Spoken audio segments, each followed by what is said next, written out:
कोई नहीं जानता था कि रूहल इस होली वो रंग ओढ़ने वाला है जो मौत से भी काला और खून से भी गाढ़ा था। वो हवेली जो पुश्तैनी थी, उसमें कुछ ऐसे राज थे जिनको वो कभी जान ही नहीं पाया। और होली के दिन वो राज उसका सबसे डरावना सच बनकर सामने आ गया। वो खेल जो उसे खेलना ही नहीं था, क्यों खेल बैठा? वो रंग जो उसे ओढ़ना ही नहीं था, क्यों ओढ़ बैठा? मेरा नाम है कहानीकार सुधांशु राय, और जो मैं कहानी सुनाने जा रहा हूं उसका नाम है the black game, Holi horror. हमारे चैनल को सब्सक्राइब करना और बेल आइकन दबाना बिल्कुल ना भूलें, क्योंकि हमारे वहां आती हैं ऐसी कहानियां जो आपको डर के करीब लेकर जाएंगी। बात 1 महीने पहले की है। रोजमर्रा की तरह आज भी रूहल का पूरा दिन व्यस्त था। सुबह 3 सर्जरी थी, उसके बाद कंसल्टेशन। मेडिकल की दुनिया में नाम ही इतना बड़ा था उसका कि हाई प्रोफाइल केसेस उसी को मिलते थे। जाने माने डॉक्टर के साथ यही होता है। डॉक्टर वेंसडे, आपकी कोई सर्जरी नहीं है, कंसल्टेशन है पूरे दिन? असिस्टेंट कुमार ने पूछा। अरे भाई, वेंसडे से छुट्टी पर हूं मैं, इंटरनली मार्क तो किया था। सारी सर्जरीज डॉक्टर मेहता देखेंगे। रूहल इतनी व्यस्त लाइफ जी रहा था कि कब सुबह से शाम हो जाती पता ही नहीं चलता। सालों बाद तो उसने इतनी लंबी छुट्टी ली थी, वो भी दोस्तों के कहने पर। प्लान बना था कि होली इस बार रूहल के पुश्तैनी हवेली में मनाएंगे और फिर से कॉलेज वाले दिन जिएंगे। रूहल का पुश्तैनी घर लखनऊ में था और उसके माता पिता के मरने के बाद वो बस ऐसे ही पड़ा था। हालांकि उसने रख रखाव के लिए एक एजेंसी हायर की थी, पर उसका आना जाना हो ही नहीं पाता था। उस घर की खास बात यह थी कि वो एक हवेली की तरह था, जैसे पुराने रॉयल लोगों की हुआ करती थी। उसके पिता अंग्रेजों के जमाने के जमींदार थे और उनकी अपनी एक धाक थी। लगभग 9 साल पहले वो हवेली गया था, जब उसके पिता चल बसे थे। करता भी क्या, मुंबई में हॉस्पिटल चलाना कोई आसान काम ना था, और डॉक्टर की जिम्मेदारी ने उसे ऐसा घेरा कि वो वहीं का होकर रह गया। होली से 2 दिन पहले वो अपने कॉलेज के फ्रेंड्स पीयूल, ऋषभ, रिया और श्रेष्ठा के साथ लखनऊ अपनी हवेली आ गया। वाह भाई रूहल, जिंदगी तो तूने जी है, तेरी हवेली किसी पैलेस से कम नहीं है। पीयूल मंत्रमुग्ध हो गया। हवेली के बाहर एक बड़ा गार्डन था और एक बड़ा दरवाजा जिससे अंदर जाया जा सकता था। हवेली बहुत बड़े एरिया में फैली थी। सफेद रंग की इस हवेली की ऊंची ऊंची दीवारें थी, जिन पर हल्का सुनहरा और मिट्टी सा गुलाबी रंग चढ़ा था। दीवारों पर नक्काशी भी देखी जा सकती थी, कहीं कहीं पुराने बड़े पत्थर भी लगे थे। बात साफ थी, ऐसे घर पुराने रईस लोगों के ही होते थे। सबके मुंह तो खुले के खुले रह गए। अंदर से तो ये हवेली और भी भव्य थी। दीवारों पर पूर्वजों के फोटोग्राफ्स और लंबे लंबे कॉरिडोर्स, जिन पर चलने पर जूते की आवाजें गूंज उठती थी। बीच बीच में बड़ी जालीदार खिड़कियां भी थी, जिनसे धूप की रोशनी छनकर अंदर आ रही थी। अरे यहाँ आएगा मजा होली का, बता प्लान क्या है? ऋषभ एक्साइटेड था। आज छत पर पार्टी करेंगे, देर रात तक गप्पे लड़ाएंगे, पुराने दिन जिएंगे। लखनऊ ऊपर से देखना देर रात, मजा आएगा। रूहल ने प्लान बता दिया। सबको उनका रूम दिखाया गया और फिर देर रात हवेली की छत पर पार्टी शुरू हो गई। बातों बातों में कब रात के 1:30 बज गए किसी को पता ही न चला। अचानक दरवाजे पर तेज दस्तक होने लगी, जैसे कोई खटखटा रहा हो, लेकिन वो आवाज आम नहीं थी। ऐसा लग रहा था जैसे जो दरवाजे पर है वो उसे मार कर तोड़ देगा। इस टाइम कौन है? रोहल हैरानी में उठा और नीचे झांक कर देखने लगा, लेकिन ठीक से कोई नजर नहीं आया। रोहल तुरंत उतर कर नीचे गया। उसके दोस्तों के चेहरे भी उतर गए। भला ऐसे कौन दरवाजे पर दस्तक देता है? कौन है? नाम बताओ, रोहल ने दरवाजा खोलने से पहले पूछा, लेकिन जब कोई आवाज नहीं आई तो उसने दरवाजा खोला। जो उसने देखा उसने उसके रोंगटे खड़े कर दिए। सामने कोई खड़ा था, ऊपर से लेकर नीचे तक काले रंग में रंगा हुआ। सिर्फ आंखें ही दिख रही थी, वो भी पूरी लाल। रोहल की हल्की चीख निकल गई। कौन हो? क्या चाहिए? लेकिन दरवाजे पर खड़े उस व्यक्ति ने पहले अपना हाथ आगे बढ़ाया और बंद मुट्ठी खोल दी। कल तुम्हें रंग चुनना होगा, तुम्हारा ही चुनना, गलती मत करना। उस व्यक्ति की मुट्ठी में हरा रंग था। इतना कह वो आदमी पलटा और अंधेरे में गायब हो गया। रूहल की जबान तो हलक में ही अटक कर रह गई। वो सुन्न पड़ा अपनी जगह थोड़ी देर खड़ा रहा। नीचे ऋषभ और पीयूल भी आ गए। अरे क्या हुआ था? ऋषभ परेशान दिख रहा था। पता नहीं, कोई काले रंग में रंगा आदमी था, कहकर गया कल हरा रंग चुनना। अरे भाई, कोई तेरे मजे ले रहा है, होली है ना। पीयूल आगे बोलता। नहीं यार, बड़ा डरावना दिख रहा था। रूहल बुदबुदाया, लेकिन जब दोस्तों ने बात हंसी में उड़ा दी तो वो भी भूल गया। दरवाजा बंद कर सब वापस बातचीत में लग गए। अगले दिन सब ब्रेकफास्ट कर मार्केट निकल गए। पास ही में होली मेला लगा था। सब कुछ था वहां पर। मेले में खाने पीने के स्टॉल्स, म्यूजिक, गेम्स, सब ने जमकर लोकल पकवानों, गुजिया, ठंडाई, दही बड़े, चाट आदि का मजा लिया। कुछ देर लोक गीतों पर डांस भी किया। गेम्स वाले सेक्शन में जब वो गए तो सब जगह भीड़ थी, सिवाय एक को छोड़ के। सब जगह भीड़ है लेकिन उस जगह नहीं है, क्यों? रिया उत्सुक थी। अरे तो चलो देख लेते हैं। रूहल उस ओर बढ़ गया। सबसे कोने में रंग बिरंगी जगह थी। नीचे रंग ही रंग बिखरे हुए थे। ऊपर बांस की डंडियों से छोटे छोटे कपड़े लटके थे। एक बड़ा चेस जैसा बोर्ड सामने बड़े टेबल पर रखा था। बोर्ड पर जाली लगाए थे। धूल भी जमी थी, जैसे सालों से किसी ने सफाई की ही ना हो उसकी। कोने में ही बांस की एक कुर्सी पर एक बूढ़ा बैठा हुआ था।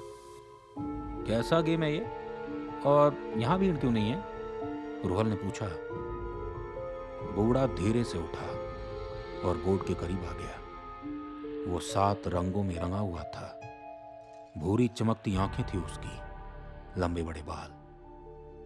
क्योंकि इस गेम को कोई खेलना ही नहीं चाहता, सब बस मामूली खेल खेलना चाहते हैं। क्या खास है इसमें? रिया बोर्ड के करीब आकर खड़ी हो गई। ये खेल ऐसे ही पड़ा है पिछले 20 सालों से। जिसने भी आखिरी चाल चली उसके बाद खेल आगे बढ़ा ही नहीं। कोई भी बस 3 बार ये खेल आगे बढ़ा सकता है। उसके बाद जब तक कोई नया खिलाड़ी ना आए, ये खेल आगे नहीं बढ़ता। जीतने या हारने पर क्या मिलेगा? रूहल बोर्ड के सामने आकर बैठ गया। इस खेल में हार या जीत नहीं, सिर्फ एक्सपीरियंस होता है, अच्छा और बुरा। भाई, जब कुछ लॉस ही नहीं है तो खेलते हैं। रूहल बैठ गया। बूढ़े का चेहरा एकदम से खिल उठा। वो भी तुरंत बोर्ड के सामने आकर बैठ गया। नीचे से उसने 7 थैलियां निकाली, अलग अलग रंग की। चुनाव करो रंग का। अचानक रूहल का चेहरा उतर गया। उसे बीती रात की बात याद आई।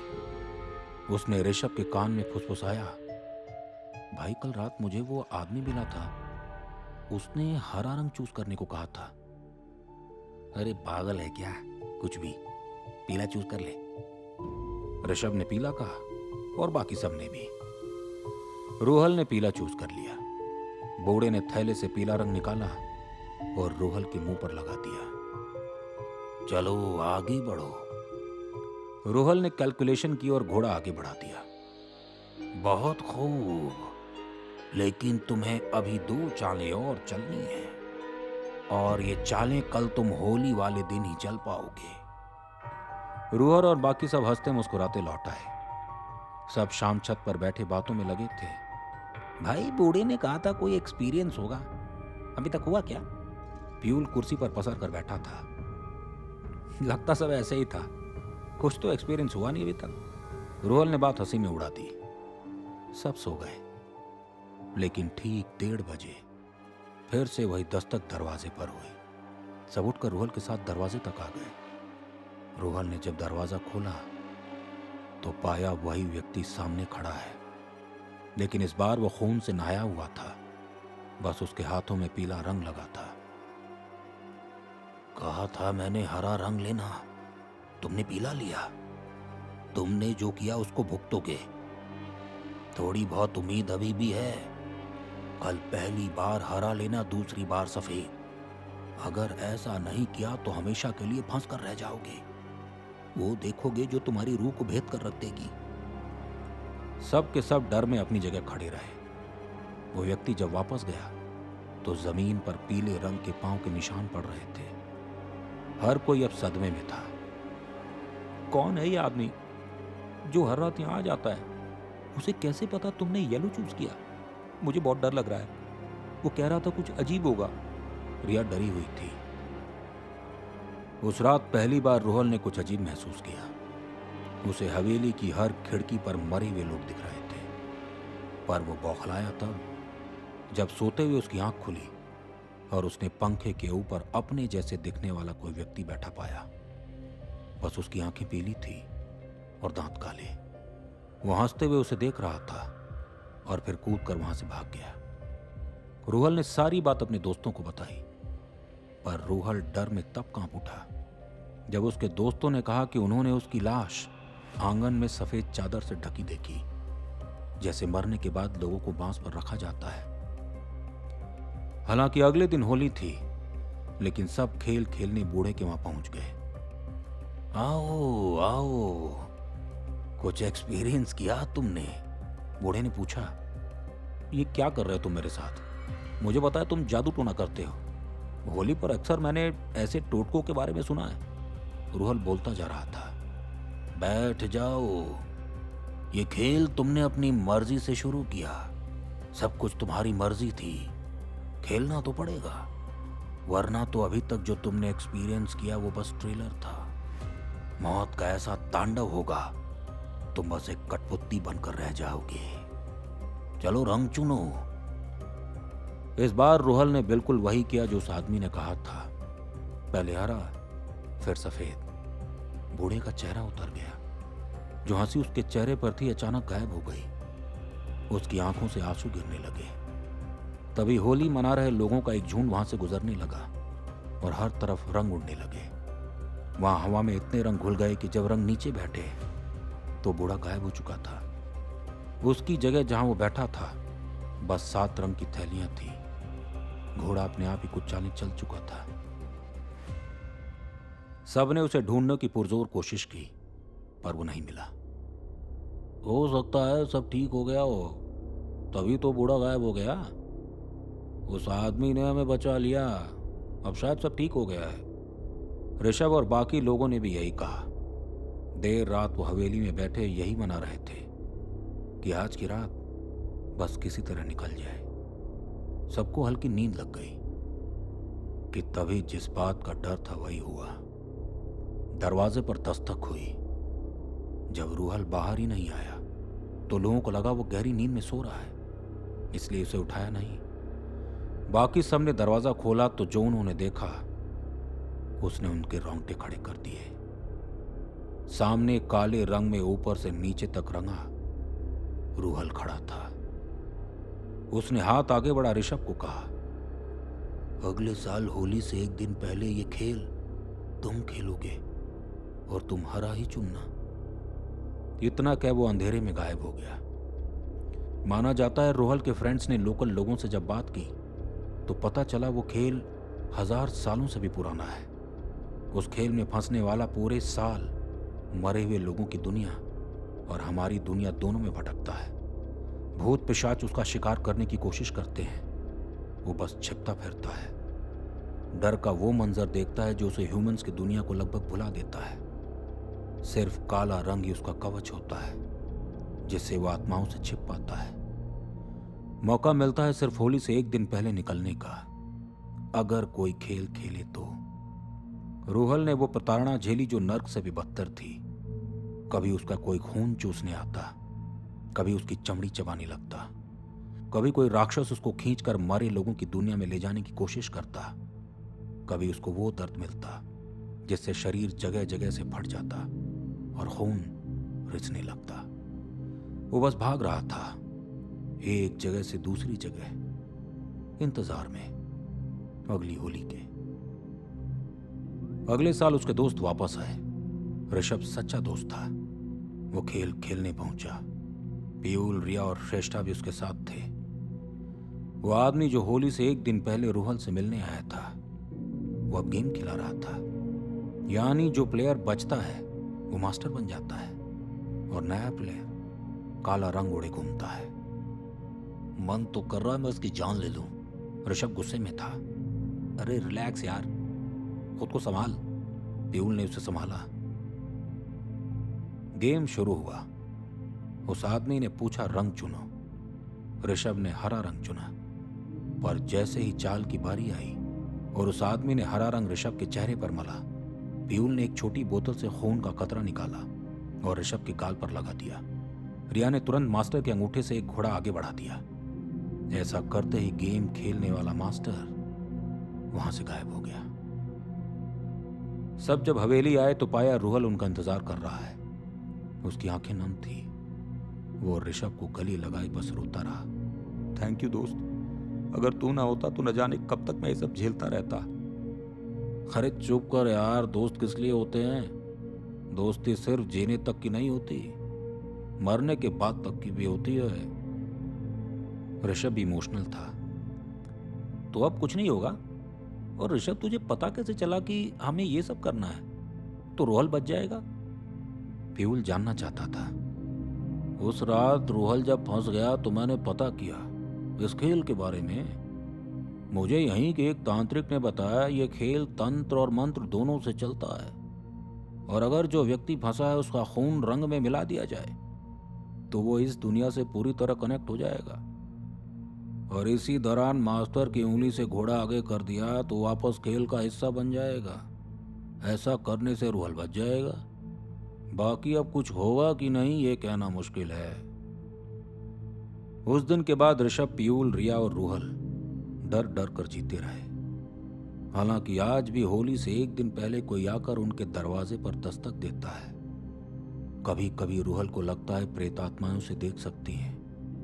कुछ तो उस तक पहुंचने की कोशिश भी करती हैं। तब वो खुद को काले रंग से रंग लेता है। वहीं ऋषभ और रिया को मरे हुए लोग दिखते हैं। वो खेल अब आगे बढ़ना चाहता है। उसका मास्टर इंतजार कर रहा है। कोई आएगा और होली पर डर का रंग चढ़ाएगा। आप खेलेंगे वो गेम। इसी के साथ मैं इस कहानी और अपनी वाणी दोनों को विराम देता हूं। मिलेंगे अगले हफ्ते एक नई कहानी के साथ। अगर कहानी पसंद आई तो हाई पॉइंट्स देना ना भूलें और हमारे चैनल को सब्सक्राइब करना और बेल आइकन दबाना बिल्कुल ना भूलें। स्पॉटिफाई पर हमारे पॉडकास्ट को आप कहानियां कहानीकार सुधांशु राय के नाम से खोज सकते हैं। वहां भी हमें फॉलो करें और वहां भी कहानियां सुनें।